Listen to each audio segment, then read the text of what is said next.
Henry heard the voicemail. He saw the tremor in Grace's hand when she replayed the message. He could have turned away.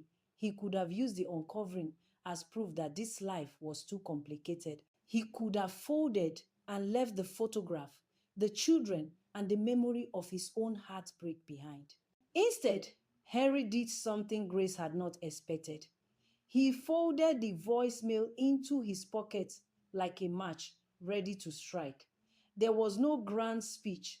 There was a phone call, terse, controlled. The name caller belongs to someone who knew how to move through Lagos like a ghost. That night, Henry walked the streets that had watched him grow. He did not tell Grace everything. He could not. There are pieces of past lives we lock away because the keys are sharp.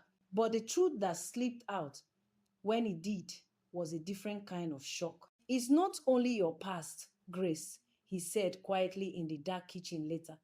This man, caller, he's not just anyone. He's tied to my past too. My father, he once did business with men like him. I thought I had closed that chapter, Henry swallowed. I thought I had left violence at the door, but some doors open on their own. The twist was a knife and a balm at once. Collar was an old score tied to an unfinished ledger of debts and pride. The man who came that night to the compound was not a stranger. He carried a grudge and the insolence of a Lagos man who felt he had been owed. But he had misjudged the house he chose to threaten when the intruder tried to push his way into Henry's life, demanding money and answers. He met more than a husband.